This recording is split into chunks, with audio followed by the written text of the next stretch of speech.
पौराणिक कथा के अनुसार हिरण्यकश्यप का बेटा प्रहलाद भगवान विष्णु का बहुत बड़ा भक्त था। हिरण्यकश्यप को यह बात बिल्कुल पसंद नहीं थी। वह प्रहलाद को तरह तरह की यातनाएं देता था। इसके बाद उसने अपनी बहन होलिका को भगवान विष्णु की भक्ति से विमुख करने का काम किया, जिसके पास आग में नहीं जलने का वरदान था। प्रहलाद को मारने के लिए होलिका उसे अपनी गोद में लेकर बैठ गई, लेकिन प्रहलाद अग्नि में जलने से बच जाता है और होलिका जल जाती है। इसके बाद से होलिका दहन की परंपरा शुरू की गई। मान्यता है कि होलिका दहन की अग्नि में सभी नकारात्मक चीजें जल जाती हैं। बुराई पर अच्छाई की जीत की प्रतीक होली का सामाजिक महत्व है। यह एक ऐसा पर्व है जब लोग आपसी मतभेद भुलाकर एक हो जाते हैं। मान्यता है कि इस दिन अगर किसी को लाल रंग का गुलाल लगाया जाए तो सभी तरह के मतभेद और मनभेद खत्म हो जाते हैं, क्योंकि लाल रंग प्यार और सौहार्द का प्रतीक होता है। लेकिन इस बार होली पर भी कोरोना का संक्रमण है, जिसकी वजह से शासन प्रशासन ने होली जलाने और होली खेलने पर अनेकों तरह के प्रतिबंध लगा दिए हैं और लोगों को सामाजिक दूरी का पालन करने के साथ घर में ही होली मनाने के दिशा निर्देश जारी किए हैं, जिसकी वजह से होली का त्योहार लगभग फीका पड़ गया है। परंपरा को निभाने के लिए 28 मार्च को सीधी शहर के छत्रसाल स्टेडियम में प्रतीक रूप में होलिका दहन का कार्यक्रम आयोजित किया गया, जिसमें 20 लोगों के शामिल होने की ही इजाजत थी, जिसका पालन करते हुए प्रशासनिक तौर पर होलिका दहन किया गया, जिसमें लोगों ने अलग अलग समय में पहुंचकर होली में राई नमक डालकर परिक्रमा की और होलिका माता से सभी तरह की मुसीबतों और संकटों को दूर करने का आशीर्वाद मांगा।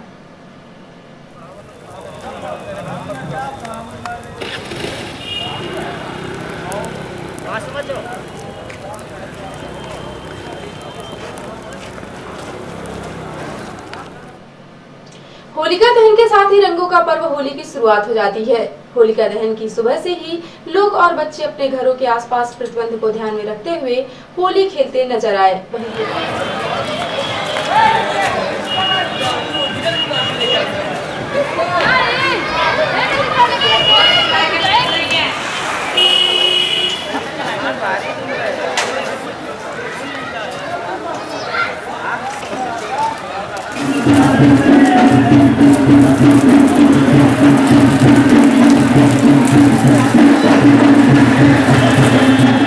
वहीं होलिका दहन के बाद फाग गीतों की टोलियां भी मैदान में नजर आईं और अपनी पूरी मस्ती के साथ फाग गीतों में झूमती नजर आईं।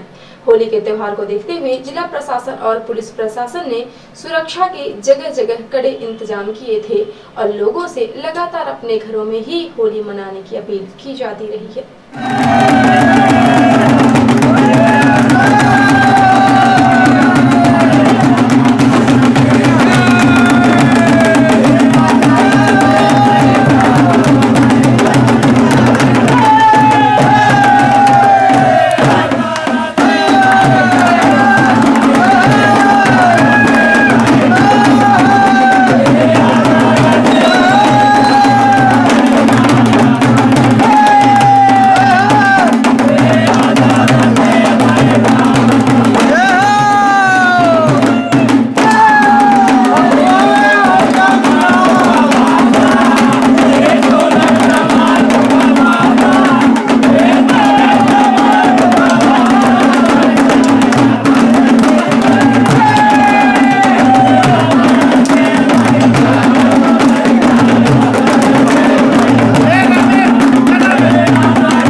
होलिका दहन के त्योहार पारंपरिक रूप से मनाए जा रहे हैं। होलिका दहन के लिए लोग लकड़ी का इस्तेमाल करते हैं।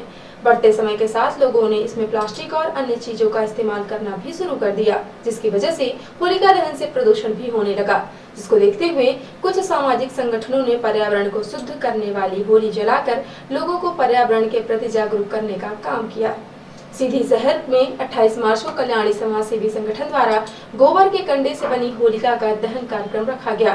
कल्याणी संगठन के पदाधिकारियों ने बताया कि उनका यह प्रयास लोगों को पर्यावरण के प्रति जागरूक करने के साथ वातावरण को शुद्ध करने में भी मदद करेगा। उन्होंने कहा कि अब लोगों को होलिका दहन के समय गाय के गोबर से बने कंडे का इस्तेमाल करना चाहिए, जिससे वातावरण शुद्ध हो। ये हमारी भारत की खूबसूरत संस्कृति त्योहारों से भरी है और हर त्यौहार के पीछे उसका एक धार्मिक एवं वैज्ञानिक महत्व है। उसी महत्व को दृष्टिगत रखते हुए इसमें जो वैज्ञानिक महत्व है, धार्मिक तो हम मना ही रहे हैं, भाईचारे से मनाते ही हैं, उस वैज्ञानिक महत्व का थोड़ा बहुत हम लोगों ने स्टडी किया। हमारा जो कल्याणी फाउंडेशन के मेंबर हैं, जिसमें समाज के सभी वर्ग के लोग हैं, और उन लोगों के सहयोग से, उन लोगों के मार्गदर्शन से एक छोटी कार्यक्रम की रूपरेखा बनी वर्तमान कोरोना काल को देखते हुए और उसके प्रोटोकॉल को मेंटेन करते हुए कि हम एक गौ कास्ट या गाय की ऊपरी से एक होलिका दहन समारोह का आयोजन करें और उससे एक संदेश दें कि जो लकड़ियों कटाई हो रही है, अंधाधुंध कटाई हो रही है, जिससे पूरा प्रकृति का हमारा संतुलन बिगड़ चुका है, उस संतुलन को मेंटेन करने में एक छोटा सा प्रयास हम लोग का है। और इसके माध्यम से मैं ये संदेश देना चाहता हूँ कि जो भी फ़ायदे गाय की ऊपरी से हैं, इवन गौ माता के जितने भी जुड़ी चीज़ें हैं, सभी फ़ायदेमंद होती हैं मानव जीवन के लिए, परंतु ऊपरी से गौ कास्ट से अगर हम होलिका दहन महोत्सव मनाते हैं तो आसपास से कम 1 किलोमीटर के आसपास के वायरस या जो भी नेगेटिव वायरस आ जाते हैं, उनका समाप्त करने में मदद मिलेगी। और गाय के ऊपरी से हमको कार्बन डाइऑक्साइड की बजाय ऑक्सीजन का उत्सर्जन होता है, जिससे हमारा एक प्रकृति के अंदर जो अनबैलेंस बना हुआ है ऑक्सीजन और कार्बन डाइऑक्साइड का, उसको भी एक थोड़ा सा प्रयास किया जा रहा है कि इसको हम मेंटेन कर सकें। और आपके माध्यम से मैं सभी लोगों को संदेश देना चाहता हूँ कि इस सामाजिक कार्यक्रम में आगे आने वाले वर्षों में आप लोग लकड़ी का प्रयोग न करें। हम दोनों हाथों से अपनी निवेदन कर रहे हैं, और लकड़ी का प्रयोग न करते हुए आप गौकाश या गाय के ऊपरी का प्रयोग करके होलिका दहन महोत्सव मनाएं, गांव में मनाएं, और इसमें मेरा भी प्रयास आगे चलता रहेगा। धन्यवाद।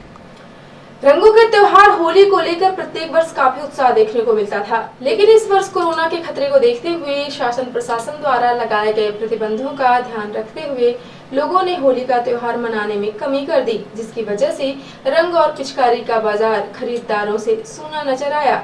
इतना ही नहीं, सीधी शहर में दुकानदारों की होली भी बिगड़ गई और व्यापार मंदा नजर आया। वहीं बच्चों की जिद के चलते अनेक लोग रंग और पिचकारी भी खरीदते नजर आए, लेकिन बाजार में होली के त्योहार को लेकर पहले जैसी रौनक नजर नहीं आई। व्यापारी से कोरोना का प्रकोप बता रहे हैं। मध्य प्रदेश के पूर्व नेता प्रतिपक्ष अजय सिंह ने होली पर भेजे अपने शुभकामना संदेश में कहा है कि आज हम ऐसे समय में यह त्योहार मना रहे हैं जब कोरोना काल चल रहा है। हर परिवार इस महामारी से चिंतित है। ऐसे समय में हमें अपनी सुरक्षा खुद करनी है, क्योंकि भाजपा सरकार का ध्यान इस ओर बिल्कुल भी नहीं है। सरकार को न तो लोगों की सुरक्षा से कोई मतलब है और न ही कोरोना काल में गरीबों के रोजगार से। अजय सिंह ने कहा है कि मैं बिंद सहित प्रदेश की तमाम जनता को इस होली त्योहार की शुभकामनाएं देता हूं। आप सभी से विनम्र आग्रह है कि होली घर पर ही संक्षिप्त रूप से मनाएं, मास्क जरूर लगाएं और एक दूसरे से दूर ही अभिवादन करें। थोड़े अंतराल पर सैनिटाइजर हाथ में लगाते रहें। मेरा यह भी आग्रह है कि इस विपत्ति के समय एक दूसरे की डोर थामे रखने में ही भलाई है और वक्त पर जरूरतमंद परिवार की मदद जरूर करें। कोविड का टीका भी लगवाएं। मुझे विश्वास है कि इस होली पर आपसी संबंध और भाईचारा और मजबूत होगा। पुलिस अधीक्षक पंकज कुमावत के निर्देशन, अतिरिक्त पुलिस अधीक्षक अंजुलता पाटले के कुशल मार्गदर्शन में चलाए जा रहे अभियान संजीवनी के तहत थाना प्रभारी कमरजी पवन सिंह एवं टीम ने नशीली कप सिरप को अवैध रूप से विक्रय करने वाले आरोपी श्याम किशोर उर्फ सीता पटेल पिता सहदेव पटेल निवासी बरीगवा को हिरासत में लेकर वैधानिक कार्यवाही के बाद माननीय न्यायालय के समक्ष पेश कर जिला जेल सीधी में दाखिल कराया है। बताया गया है कि थाना प्रभारी कमरजी पवन सिंह को मुखबिर से सूचना प्राप्त हुई कि ग्राम बरीगवा का रहने वाला सीता पटेल अपने घर में अवैध रूप से नशीली कप सिरप का विक्रय कर रहा है। सूचना प्राप्त होते ही थाना प्रभारी कमरजी हमरा स्टाफ लेकर मुखबिर द्वारा बताए स्थान पर पहुंचे। संदिग्ध सीता पटेल की तलाशी ली। तलाशी लेने पर उसके पास पीले रंग की बोरी में विंस कंपनी की ऑनरिक्स कप सिरप प्राप्त हुई, जिसको जब्त कर आरोपी को गिरफ्तार कर थाना लाया गया एवं वैधानिक कार्यवाही के उपरांत माननीय न्यायालय के समक्ष पेश करते हुए न्यायालय के आदेश पर जिला जेल सीधी दाखिल कराया गया। उपरोक्त कार्यवाही में थाना प्रभारी कंवरजी पवन सिंह, सहायक उप निरीक्षक शत्रुघ्न भारती, अनूप बंसल, प्रधान आरक्षक रण बहादुर, महाराणा आरक्षक प्रहलाद उइके, महिला आरक्षक चेतना वंदना एवं प्रधान आरक्षक चालक अजय सिंह की महत्वपूर्ण भूमिका रही है। और अब पेश है प्रादेशिक हलचल। ग्वालियर में जज पर हमला कर लूटा स्कॉर्पियो सवार बदमाशों ने न्यायिक मजिस्ट्रेट को कट्टे बंदूक के बट मारे, नाक पर चाकू भी मारा। अलीराजपुर में दुष्कर्म पीड़िता को आरोपी के साथ पीटा, दोनों को रस्सी से बांधकर गांव में निकाला जुलूस, भारत माता की जय के नारे भी लगाए। कटनी में बेकाबू ट्रक ने साइकिल सवार 4 युवकों को रौंदा, सभी की मौत, ड्राइवर ट्रक सहित फरार। और शिवराज सिंह निवास पर रंग गुलाल नहीं उड़ाएंगे, बोले इस बार जनता के साथ नहीं परिवार के साथ ही मनाऊंगा होली। राष्ट्रीय हलचल। अहमदाबाद में अमित शाह से मिले शरद पवार, पूछने पर शाह बोले ये बताने की बात नहीं। बिहार में होली से पहले बड़ा हादसा, नालंदा में बेकाबू ट्रक ने दुकानों को रौंदते हुए 5 लोगों को कुचला, 6 घायल। कानपुर के कार्डियोलॉजी अस्पताल में आग लगी, 2 मरीजों की हुई मौत। और देश में इस साल ज्यादा गर्मी पड़ने का अनुमान, यूपी, महाराष्ट्र और बंगाल में होगी ज्यादा परेशानी। तो ये थी आज की प्रमुख हलचल। यदि आप न्यूज फेसबुक पर देखते हैं तो पेज को लाइक और फॉलो करें, यूट्यूब पर देखते हैं तो चैनल को लाइक शेयर और सब्सक्राइब करना बिल्कुल ना भूलें। आप किसी भी न्यूज को तत्काल पढ़ने के लिए लॉग इन करें www.ntvindianews.com। सीधी एवं बिंदी की प्रत्येक न्यूज का अपडेट अपने फोन पे पाना चाहते हैं तो आप प्ले स्टोर से हमारा app NTV India news download करें और जुड़े रहे अपने आसपास की समस्त गतिविधियों से NTV इंडिया न्यूज के साथ। नमस्कार।